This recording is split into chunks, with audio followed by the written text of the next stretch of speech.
Hi, Hamish Conway here, and welcome to another episode of TACOS Tuesday, the place for the best Amazon ads, strategies, and tactics. And with me again today is Sebastian Hargraves. Welcome, Seb. Thanks for having me, Hamish. Excited to be here. Wonderful, wonderful. All right. Look, last week we started a three-part series here on Amazon Marketing Cloud.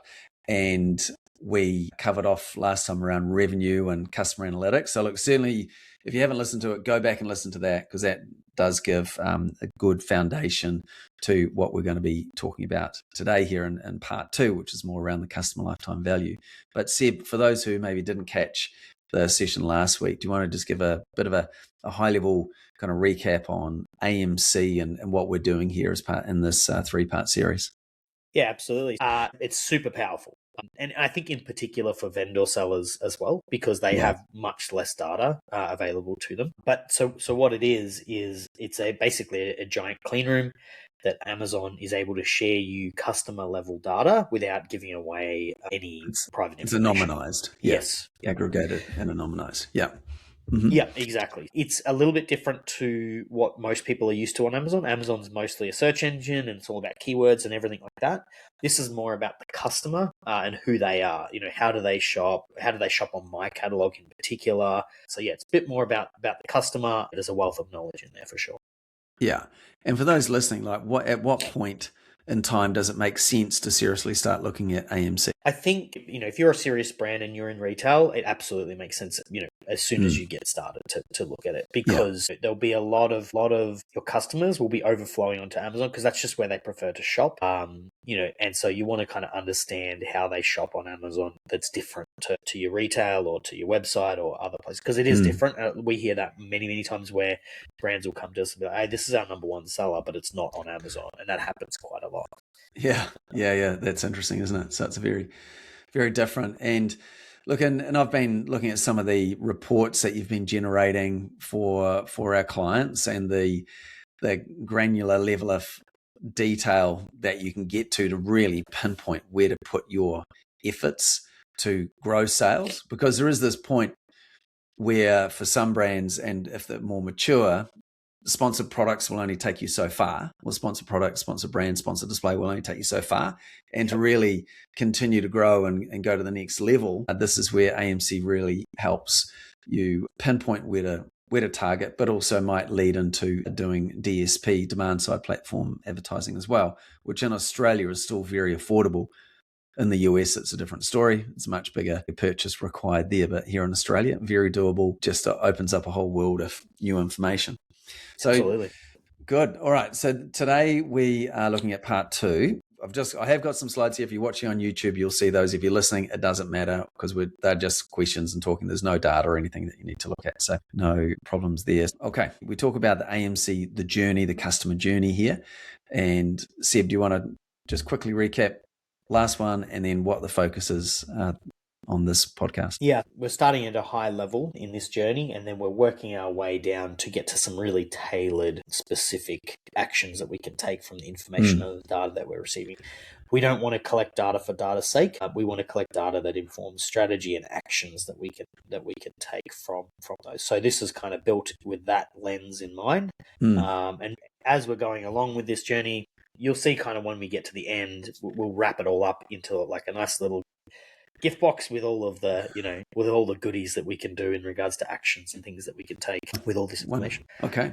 So today, customer lifetime value, we're going to be looking at cohort, LTV analysis, cross-sell paths, and time to second purchase. So they're the three areas that we'll touch on. Right. So first one is cohort LTV, lifetime value analysis. So just a definition, please, Seb, before beginning. What would a cohort be defined as in this instance? Yep.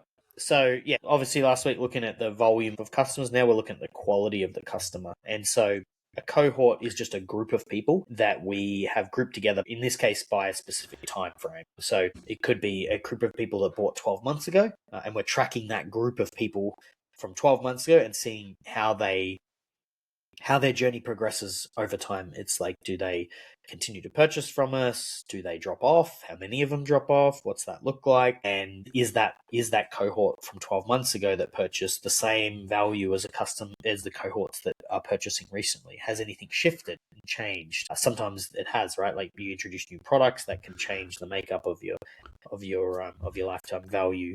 So that's kind of the fundamental analysis that we're doing here. Okay, good. All right. So a lot of this here is asking strategic questions.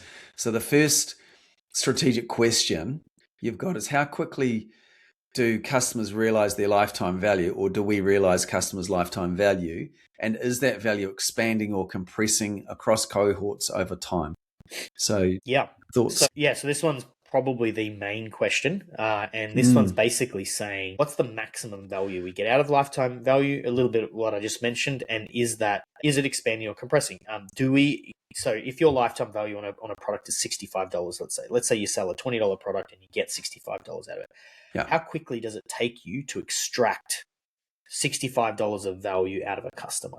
Do you do it in month 2, month 3, month 4, in month 6? What does that look like is kind of what we're asking there. And then the next question after that is, does that lifetime value stabilize and stay like that? Or does it, maybe after 6 months, you find that it's declining? So you get lifetime value in the door, but you're losing it after month 8 or 10 or whatever it is. So that's kind of what we're looking at.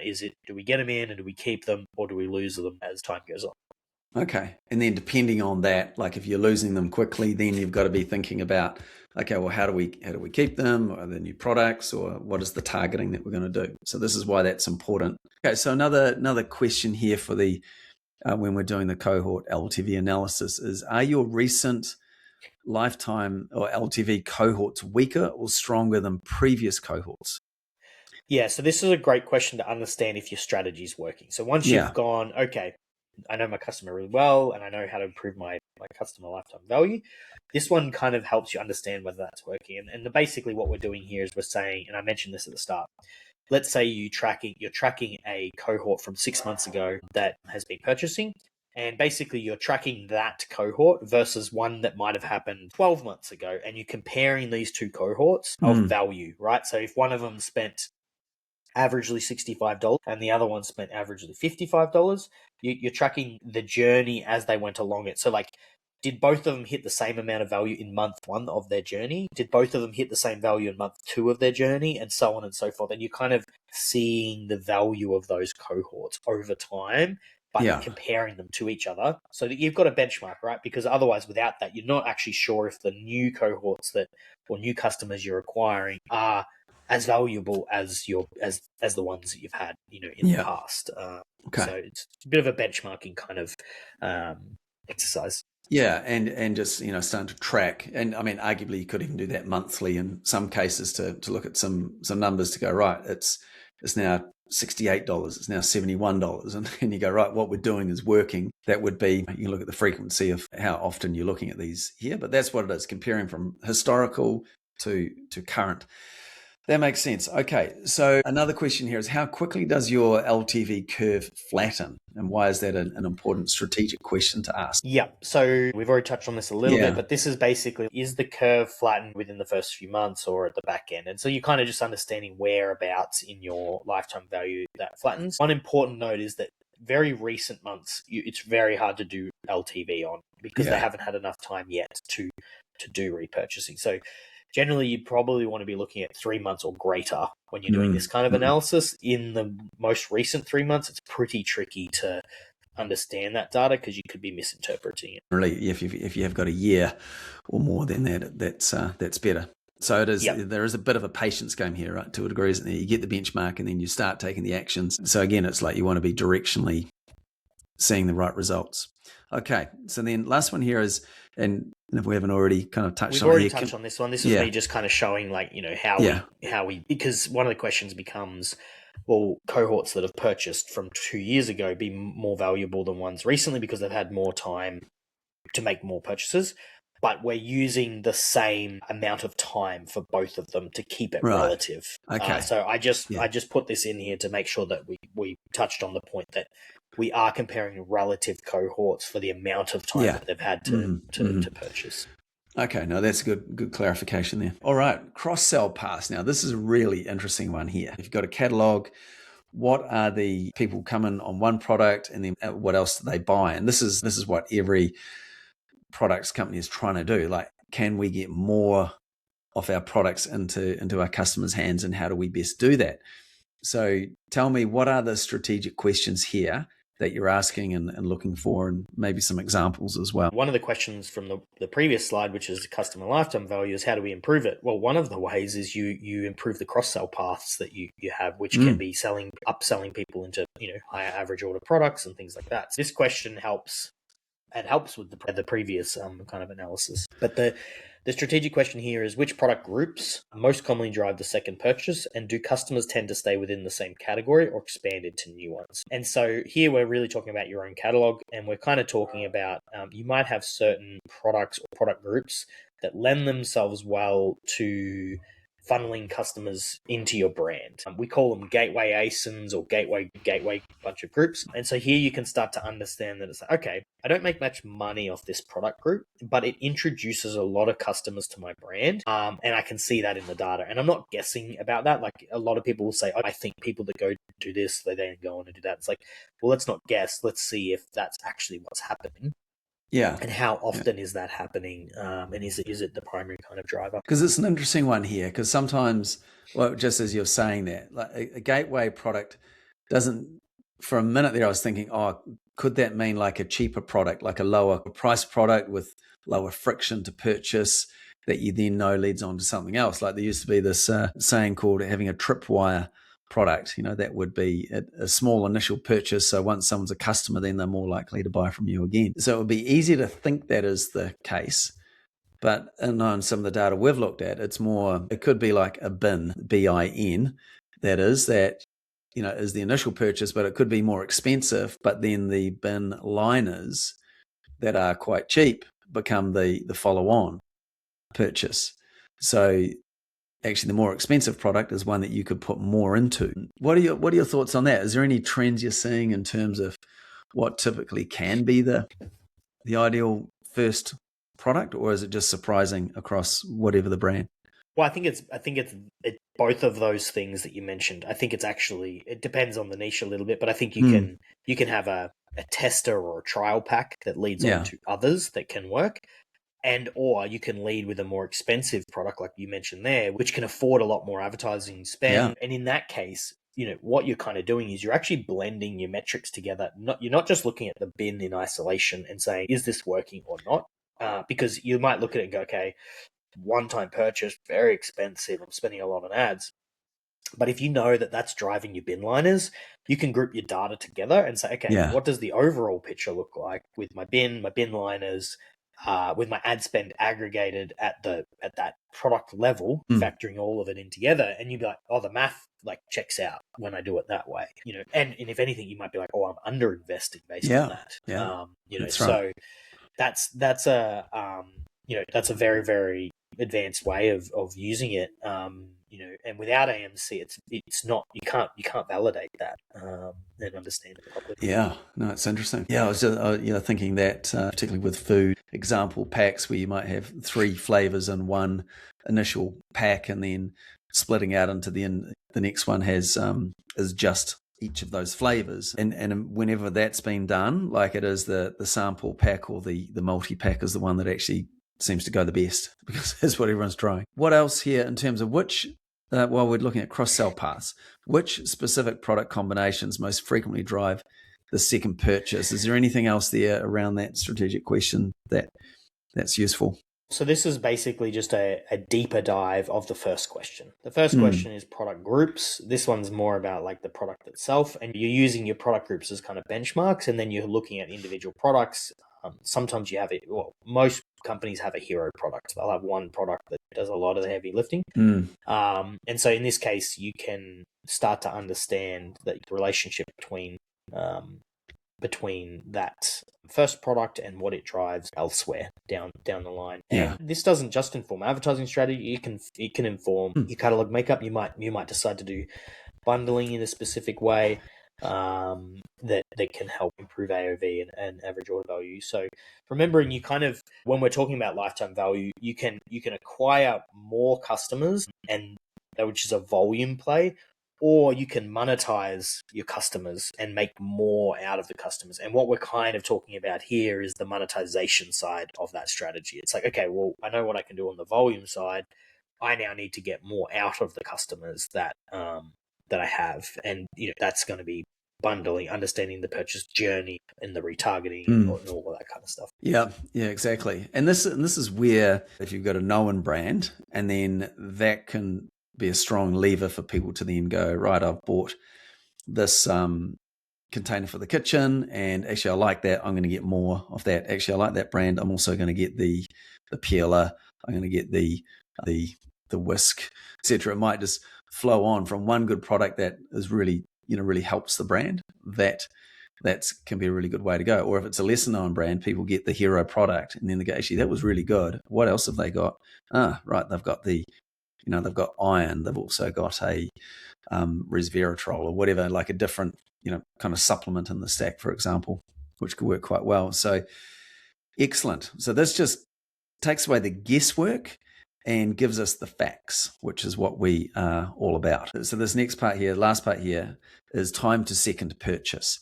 So what are the strategic questions we're asking here? Some of the strategic questions: how long does it typically take customers to make their second purchase after their first order?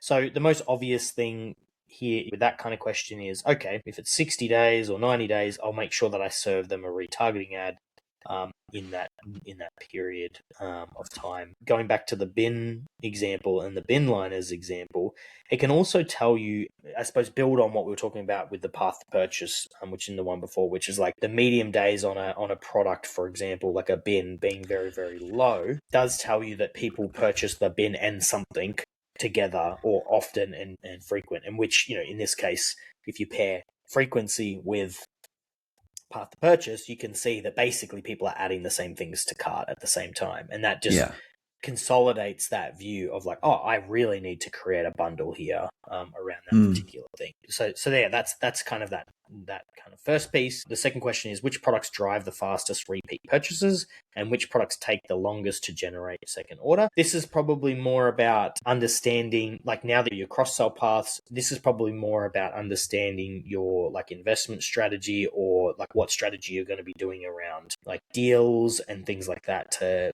understand which ones are going to make the biggest impact for your overall brand. Yeah, that's a good way of, obviously there's other advertising we can do, but there's also deals that you want to be with those big events, making sure you're being very strategic about what you are pushing. So that's a good point. Anything else on this one here, Seb, on time to second purchase? Yeah, the last question is just which products. This is a little bit the same as before. It's a bit of a benchmarking one, which is like, okay, there's specific products that generate both high repeat volume. Because the thing to note here is that if you don't have volume, but you've got something that's fast repeat purchase, it doesn't really matter, right? You need the volume behind it to make it relevant to your brand and your business. So here we're saying, look, if it generates high repeat volume and it has a fast time to second purchase, you'd be able to generate very, very quick results, and your lifetime value curve will be impacted quickly. Yeah. Whereas if you're talking about something that's like a 90 days or 120 days, it's going to take you a lot longer to know if that strategy is working because of the length of the repeat purchase. So this one kind of can help you validate, a strategy that you want to try in a short window. I mean, most of the time I would say high repeat volume with fast time to second purchase is probably cheaper products that have that. But you can find a balance, right? Like if you did this with understanding where you get your highest margins from, you might have just unlocked a product or a product group that has, high volume, fast time to second purchase, and best margin for the company. And it's like, if you got those three things unlocked, that's significant. That help a brand. Yeah, amazing. All right, so that's what we've got there today as we look at the customer lifetime value. So we looked at the cohort LTV analysis, and so we're looking at, we can see progress, or that our strategies that you implement after getting the data are working. We looked at cross-sell paths and then time to second purchase, which is linked there anyway. And so on the next podcast coming up on Tuesday next week, we'll be looking at attribution and acquisition. So this is where the rubber hits the road, and we're really starting to get tactics put into play. So anything else that people should look forward to? Well, I guess two things for you, Seb. One, anything to summarize on the customer lifetime value, and then secondly, a little teaser for next week as well. I think you touched on it then. Nothing to say about customer lifetime value. I think that's good. We've covered that well. I think the attribution and acquisition, because if you did this in order, you would have a very good understanding of your business and your customer. This part will then help you to start to formulate very specific strategies around and also how to measure them, right? Like, because we've kind of not given you a way to measure them at any point, but here you'll start to be like, okay, what's the attribution and acquisition now that I can measure? Now that I know the strategy I want to go with and what I want to push, that's what we'll cover. It might need to be broken into 2 episodes potentially, because it may be a bit big to do all at once, but we'll see. Yeah. Okay. Okay. Sounds good. All right. Okay, Seb, thank you once again. And thank you for tuning in and listening to TACOS Tuesday. But otherwise, what are we now? Beginning of March, it kind of feels like everyone's back from summer holidays into work now, into work mode, and just really looking at the year going, right, let's have a great year as we, before we know it will be the end of quarter one. So it's time to really get serious about making sure this year is a great year for you. If you did want to connect with Sebastian to discuss your Amazon ads and get a free audit and even talk about AMC, then if you look at or go to gosellglobal.com and under services management for Amazon ads, and there you can book a call directly with Sebastian. So would love to have a chat and help you make this year your best yet. With just the results we're getting from clients are incredible, and you could be getting the same as well. And look, we really care about our customers getting great results. So that's the name of the game, right? All right. Okay. Thank you, and have a great week. All the best.